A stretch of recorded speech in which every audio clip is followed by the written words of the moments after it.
राजा विद्वान में स्थान किसका ऊंचा है। राजा के लइका हो जाए केथौ के ज्ञान नहीं, लेकिन वो राजा के पद पर बैठी और जेके सब चीज के ज्ञान बा। और आज के समय में ये होता बा गुरुजी, जे अनपढ़ बा वो बढ़िया कार से घूमत है, फॉर्च्यूनर से घूमत है, स्कॉर्पियो से घूमत है। जे बेचारे इतना पढ़े लिख के नौकरी पाए हैं वो अनपढ़ के पीछे सैल्यूट मारत है। बारे जमाना।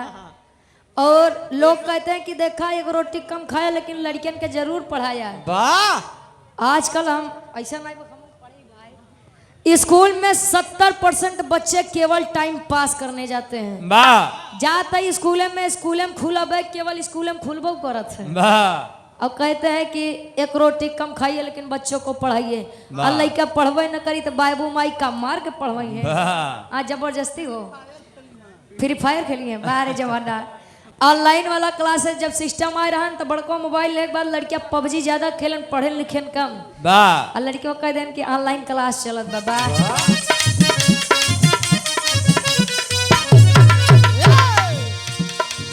आगरा स्थित जहांगीर बादशाह रहे, बेगम नूरजहां का उनके दिल में चाह रहे।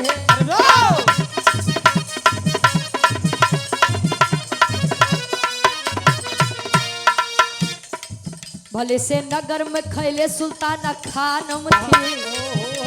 खैले उर्दू शब्द है और खैले का मतलब होता है कई, बहुत सारी। नगर में खैले भले भले सुल्ताना खानम थे, मगर सुल्तान की तो नूरजहां ही जानम थी।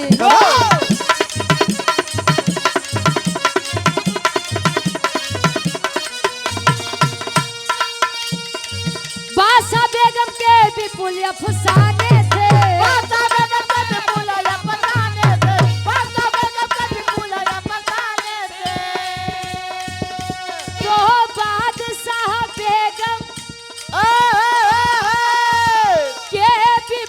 अफसाने थे। तभी तो नूरजहां के शहंशाह दीवाने थे।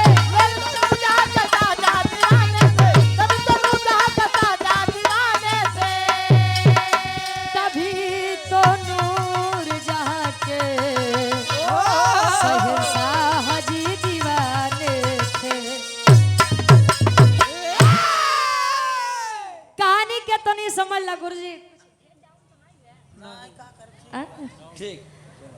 हमारे हिंदू धर्म है कि हम लोग जो राजगद्दी पर बैठ जाए उसे राजा कहते हैं, और मुसलमानों में है कि वो लोग बादशाह और बेगम शब्द कह के नवाजते हैं।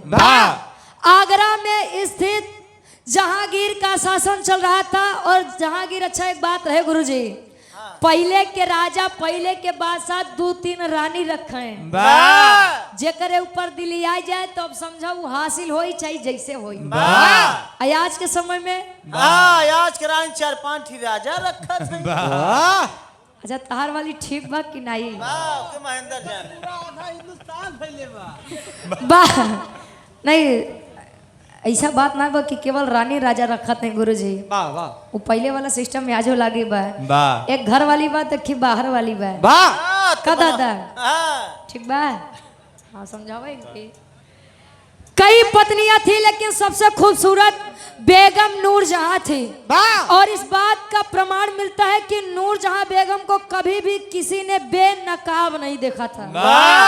मतलब बेनकाब का मतलब कि बिना पर्दा के। यार कभी भी किसी ने बेनकाब नहीं देखा था।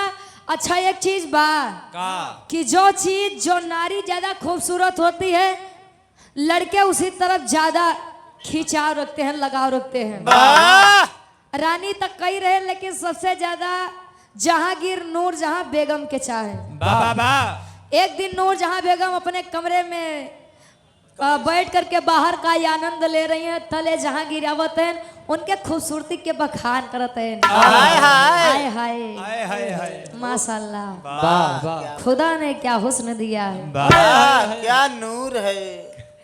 तारीफ करते हैं। कैसे एक लाइन गीत लगत भाई, गीत हमरे काका दादा हरिंग के उम्र वाली है। कैसे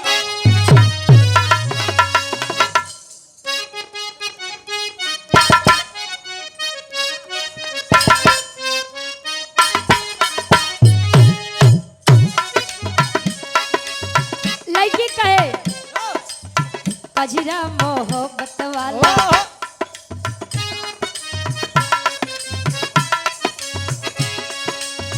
कजरा मोहब्बत वाला अखियों में ऐसे डाला गजरा मोहब्बत वाला अखियों में ऐसे डाला गजरा मोहब्बत वाला अखियों में ऐसे डाला कजरा मोहब्बत वाला अखियों में ऐसे डाला कजरे ने ले ली मेरी जान हाय रे मैं तेरे कुर्बान गजरा मोहब्बत वाला अखियों में ऐसे डाला गजरे ने ले ली मेरी जान हाय रे मैं तेरे कुर्बान गजरा मोहब्बत वाला अखियों में ऐसे डाला गजरे ने ले ली मेरी जान हाय रे मैं तेरे कुर्बान। लड़की एक बात और कह गुरुजी का दुनिया है मेरे पीछे कहा?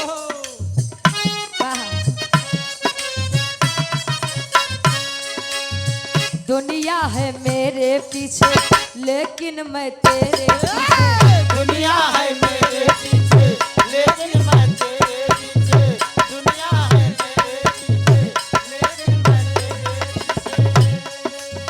दुनिया है मेरे पीछे लेकिन मैं तेरे पीछे अपना बना ले मेरी जान हाय रे मैं तेरे कुर्बान दुनिया है मेरे पीछे।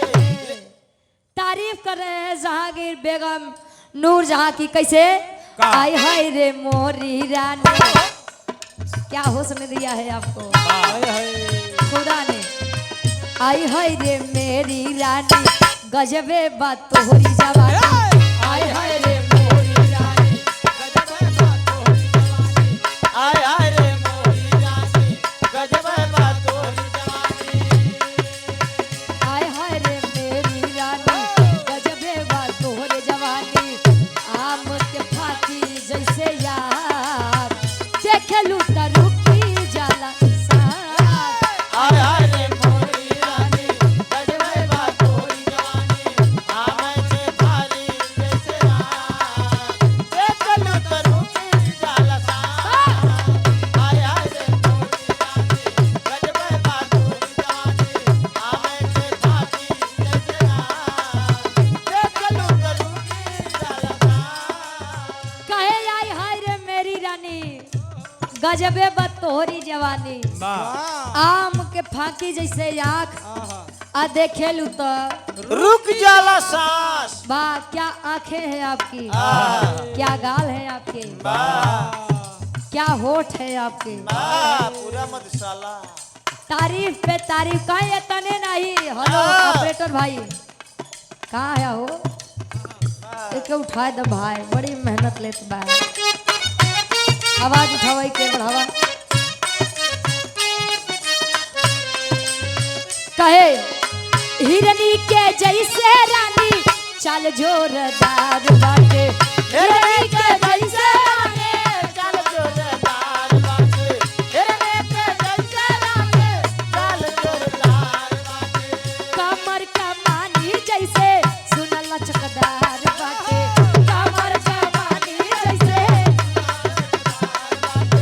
कमर कमानी जैसे लचक जोरदार बाटे कहे बाहों में आजा रानी ए बाहों में आजा रानी लेकर के अंगनू रानी बाहों में आजा रानी लेकर के अंगन रानी बाहों में आजा रानी लेकर के अंगन रानी बाहों में आजा रानी लेकर के अंगनू रानी मौसम के रूप हवे खास देखेलू त रुकी जाला साथ आय आय रे कहे बाहों में आजा रानी लेकर के अंगनू रानी हाँ। अब मौसम के रूप हवे खास आ देखेलू त रुक जाला सांस हिरनी के जैसे रानी चाल जोरदार बाटे। हाँ। अरे तभी तो फिदा है आपकी इस अदा पे।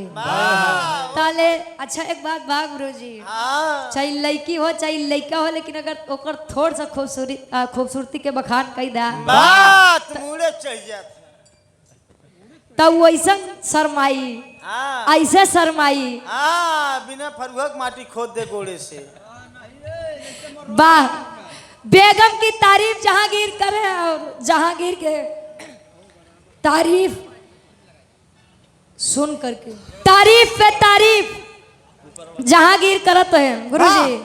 अतल नूर जहां बेगम का तेरे जाई आय हाय हाय का कब से खूबसूरती के तारीफ करत है। हाँ। हम ओमे के नहीं है जले तारीफ करते मानी आगे आई जा। आपके पास हम तभी आएंगे जब हमारे एक शर्त मनवा। वाह, शर्त। अरे ओहो अब हमारे तोरे बीच में शर्त हुई हो। वाह। बोलिए क्या शर्त है आपकी, बताइए। हाँ। कहे शर्त मेरी यह है कि मुझे धनुष बाण चलाना सीखना है। वाह, सिखाओगे कि नहीं बोलो पहले। आए है खूबसूरत अदा पे ये अदायगी बड़ी अच्छी लगेगी। धनुष बाण मंगाया, अच्छा एक दिन बीता, 2 दिन बीता, 3 दिन बीता, 4 दिन बीता। हाँ, 5 दिन 6 दिन 7 दिन 8 दिन बीता गए। बीता अच्छा बीता चला जात भाई। एक दिन नीचे राज दरबार लगा है।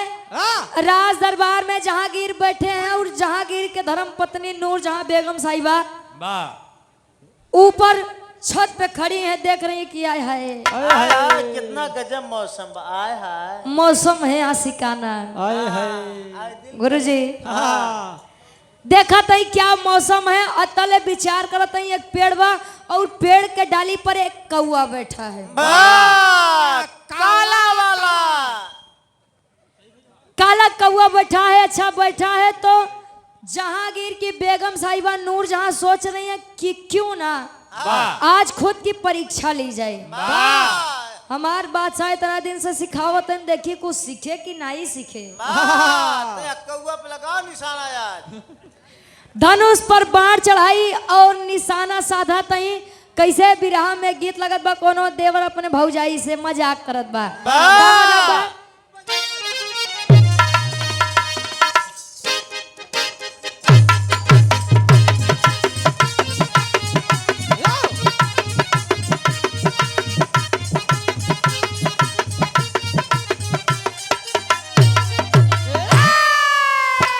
देवर वो अपने भौजाई से कहे, देवर के दूर दूर ना कहे, देवर के दूर दूर ना, देवर का दूर दूर ना कहे, देवर का दूर दूर ना, देवर का दूर दूर ना कहे, देवर का दूर दूर ना। देवर के दूर दूर ना कहे, देवर के दूर दूर ना, भौजी भत्तरे के खिया में कहे, देवर के दूर दूर ना। भौजी भतरे के खियावे करे, देवर का दूर दूर ना। भौजी भतरे के खियावे करे, देवर का दूर दूर ना। भौजी भतरे के खियावे करे, देवर का दूर दूर ना।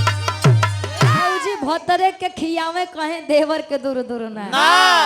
बाहरी जमाना कोनो दुल्ही अपने संज्ञा जी से फोन लगा के कहे का, ले जा राजा जी गवन वाले जा राजा जी, ले जा राजा जी गवन वाले जा राजा जी, ले जा राजा जी गवन वाले जा राजा जी।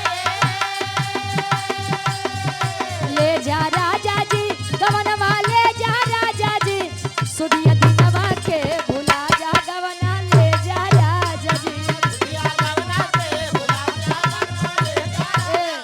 कवि जी लिखते हैं साथ में जहांगीर नहीं है और तब तक बेगम साहिबा बाण साध रही हैं उस कौवे के ऊपर और तले बाण छूटत बा। कैसे?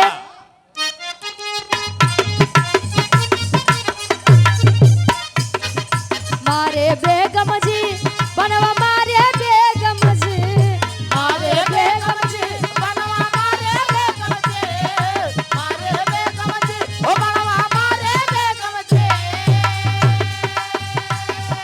मारे बेगम जी बनवा मारे बेगम जी, संगवा रहले ना सजनवा बनवा मारे बेगम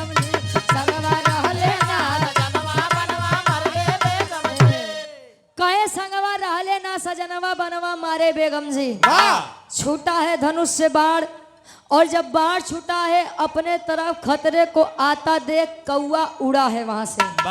और जाहिर से बात है अगर कौआ उड़ा है वहां से गुरुजी और बाण छूटा है धनुष से, तो जाहिर से बात है बाण कहीं ना कहीं जा करके लगेगा। तो टेरी के भाव में कवि जी लिखा था बाण लागत बके के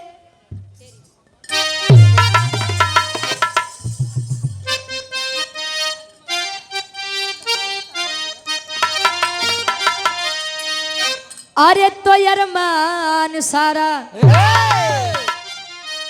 अब धूमिल होई गवा, अरे तो अरमान सारा अब धूमिल,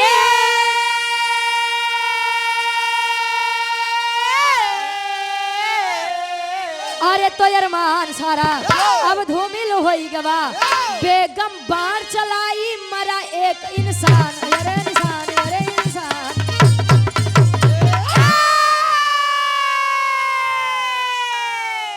कहे बेगम बाण चलाई मरा एक इंसान, अरमान सारा धूमिल हो गया। बेगम बाण चला दी, कौवे के ऊपर नहीं लगा, लेकिन उसी पेड़ के किनारे एक तालाब था, और तालाब के घाट के किनारे एक जोड़ा धोबी और धोबिन अपना काम कर रहे थे, कपड़े धो रहे थे।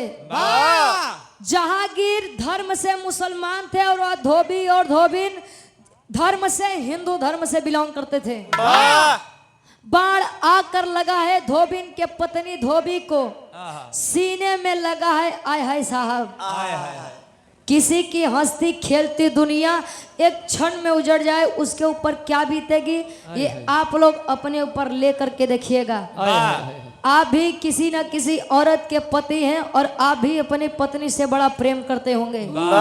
ये लोग जानते हैं कि आया है सो जाएगा राजा रंग फकीर, जो आया है वो जाएगा, लेकिन ये इंसान कभी स्वीकार नहीं करता कि हमसे हमारा मन पसंदीदार शख्स हमसे जुदा हो जाए।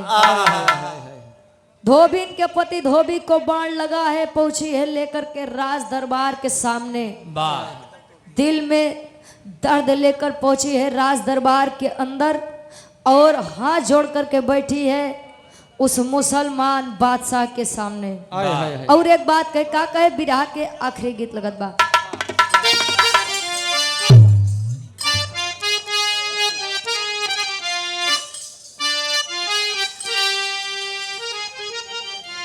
फिल्मी दुनिया वाले इस गीत को गाया करते थे।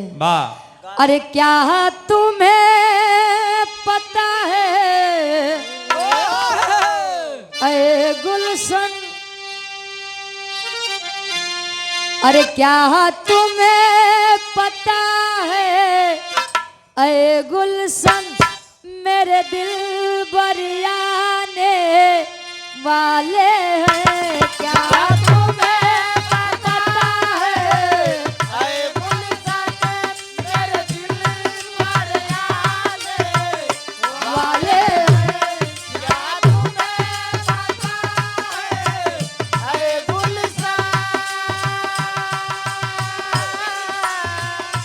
क्या तुम्हें पता है अरे गुलशन, मेरे दिल बरियाने वाले हैं। कलिया न बिछाना राहों में, कलिया न बिछाना राहों में, हम दिल को बिछाने वाले हैं। क्या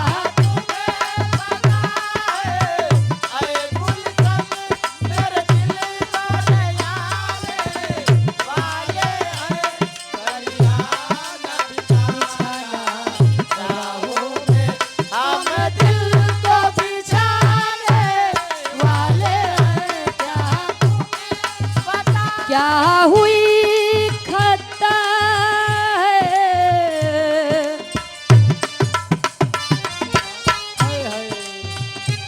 क्या हुई खता है ऐसा अब मेरा कौन सहारा है। क्या हुई खता है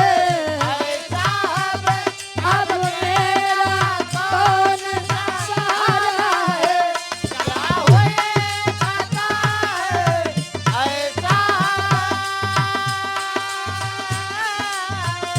क्या हुई खाता है ऐसा अब मेरा कौन सहारा है।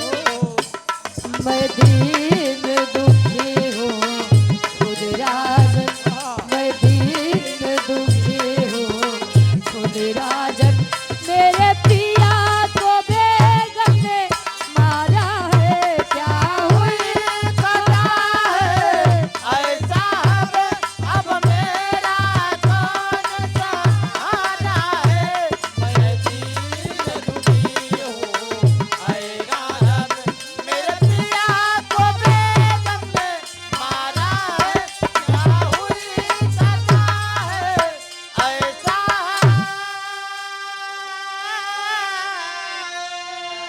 ए भैया, मेरी एक बात आप लोग और मेरे इस बिरहा को गाने का खास एक ही मकसद है, न्याय करना कैसे चाहिए। भैया आप जिला पंचायती पर उम्मीदवार हैं, देखिए मेरी एक बात बुरा मत मानिएगा, ये आजकल के समय में एक रिवाज बनता जा रहा है। जैसे चुनाव आवे लगी तो प्रधान जी हरे घरे बड़ा यही है। भैया का दिक्कत बा बताया हमारे उठवा दे मौका दे अजल जीत ही जाइए। अबे हमरे खिया करोड़ भाई साहब 5 साल से नहीं बने। जे हमारे रोड पे जाते लोग कानों पकड़ लेते ना भैया नहीं आऊ। अब देखा कब दुरुस्त हो राम जनी है। थोड़ा भोजपुरी गाना गाइए। अच्छा भोजपुरी, भोजपुरी ठीक ठीक बारे भोजपुरी। बस ये हमारा बिरहा आखिरी बा, कहे से कि काका दादा है बड़ा समझते हैं, और ओकरे बाद फिर भोजपुरी गीत हम गा देते हैं और हमारे भैया के फरमाइश भी बा। अरे भैया किसी की हंसती खेलती जिंदगी एक क्षण में उजड़ जाए, उस इंसान के ऊपर क्या बीतेगी आप लोग जरा गौर करिएगा। वो कह रही है कि ये साहब क्या मुझे भी इस राज दरबार में कुछ कहने का हक और अधिकार है? हाँ है, बोलो।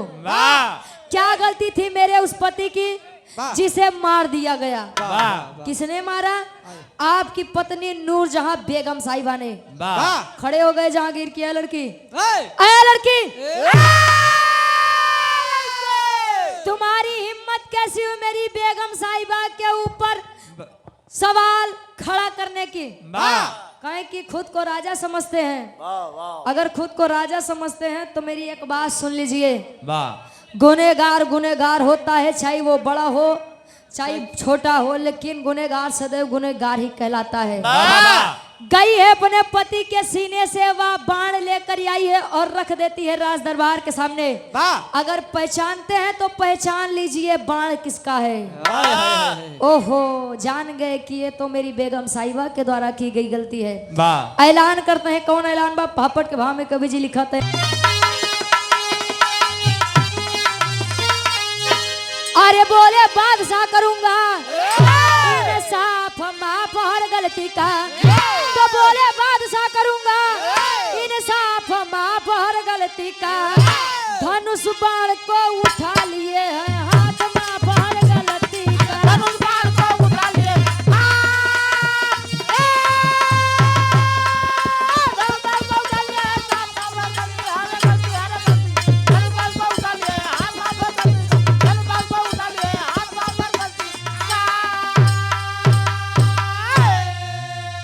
बेगम को बोले बादशाह आओ बेनकाब हो, आपके कर्मों का हिसाब आज होगा हिसाब हो। और सुन के सजा गई है अब का माफ हर गलती का, तो सुन के सभा गई है अब का माफ हर गलती का। तो धनुष बाण को उठा लिए हैं हाथ माफ हर गलती का। ऐलान कर दिए बेगम साहिबा बेनकाब होकर के राज दरबार में आइए। जिस बेगम को कभी किसी ने बेनकाब नहीं देखा आज वही बेनकाब खड़ी है। लोगों में चर्चा फैल गई, अरे यार इतनी खूबसूरत नारी, इतनी खूबसूरत नारी को जहांगीर कैसे सजा देंगे? जो लाजवाब है। तले जहांगीर खड़े हो गए कि देखिए खूबसूरत हो चाहे बदसूरत हो, अच्छे पद पे हो चाहे छोटे पद पे, लेकिन गुनहगार गुनहगार कहलाता है। सजा आपकी यह है बेगम साहिबा।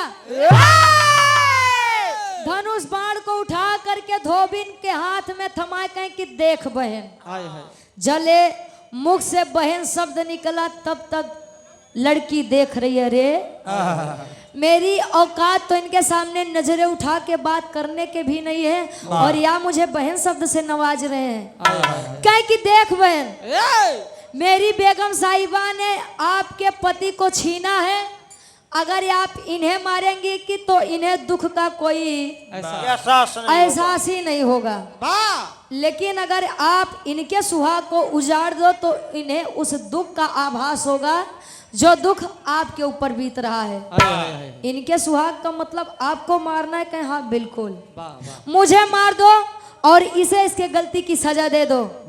आय हाय भैया, जोने समय बहन शब्द सुनत बा धोबिन धनुष बाण छोड़ करके राज दरबार के बाहर चली है, और तब तक एक बात उठी है। कौन बात? आखिरी भाव खड़ी के भाव में कवि जी लिखा है, अरे मिला है कितना प्यार मुझे,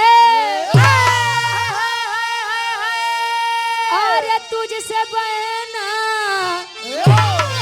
बाहर जाओगी नहीं, इस महल में रहना।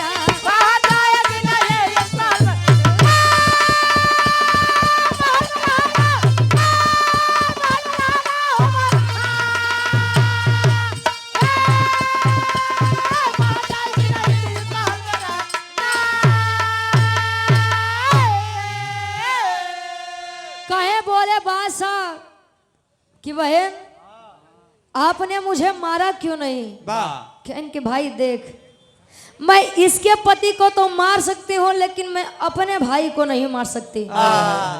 आज के समय में साहब खून के रिश्ते बदल जाते हैं कि तनी सा केहू के ज्यादा दे दे बा त लइकवा तुरंत कही कि बाबू ओके ज्यादा दिया वही केम रहा,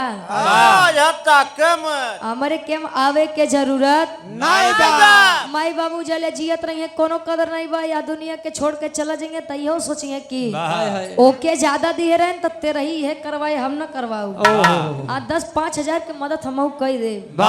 बारे जमाना कहीं की मत जाइए, कहीं की देखिए आप जैसा न्यायाधीश ना है ना होगा कभी जीवन में। अब मुझे मेरे पति की अंतिम संस्कार क्रिया करनी है, मैं जा रही हूँ। कहें जब पागल तूने मुझे अपना भाई कह दिया है तो मैं अपने भाई होने का कर्तव्य कैसे अदा नहीं करूंगा। चला है अर्थी को कंधे पर लेकर के, और हिंदू रीत रिवाज के अनुसार उसके पति की लाश को आखिरी अग्नि दे करके इस संसार से विदाई करता है। और यह भी वचन दिया कि बहन अब मेरे रहते तुझे कहीं जाने की जरूरत नहीं है, मेरे साथ मेरे राज दरबार में तू रहेगी। और यही टाइम है आज के समय में जब हम प्रधान चुनते हैं, क्षेत्र पंचायत सदस्य चुनते हैं, जिला पंचायत सदस्य चुनते हैं, मुख्यमंत्री चुनते हैं, विधायक चुनते हैं, सांसद चुनते हैं, प्रधानमंत्री चुनते हैं। पहले हम लोग ये नहीं सोचित कि कौन जात ब कौन मजहब के बाद, लेकिन जो ने दिन विजयी तक केवल अहिर या अहिरन के मदद करब, और भाई हमका मदद किए रहे हम चमारिन के मदद करब। जब लोग आपको उस पद पर बैठाते हैं तो बड़ी उम्मीद लेके बैठाते हैं, तो अपने लिए मत जिए, जो आपको उस काबिल बनाए हैं उनके लिए जिए। क्या बात है। नहीं तो एक रात में नोटबंदी हो सकत बा, एक रात में लॉकडाउन लग सकत बा, लेकिन एक रात में बलात्कारियों को फांसी की सजा नहीं दी जा रही है। बारे जमाना बारे समय 3 साल की बच्ची के साथ रेप हो गया, अपराधी बाहर घूम रहे हैं, इसलिए घूम रहे हैं उनके लगे रुपया बा, रुपया दे दे तब मुंह होशन तब बंद हो जाई। मत बेचिए अपने इस भारत देश, अपने इस सोने की चिड़िया को। नई जमाना फिर हुआ है कि गले में हांडी और कमर में झाड़ू लटका टहल का जान ले जाए। आखिरी में खानदान के परिचय बा हरी गुरु रामलाल मुर्बा का, तो स्वर्ग में से चंदिका कभी जनता विजय पता कहा हो।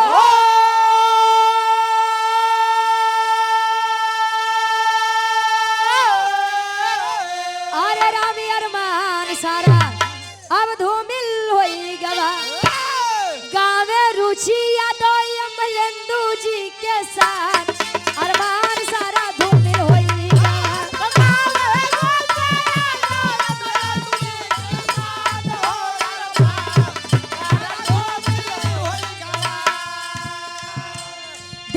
तेरे संसार की हालत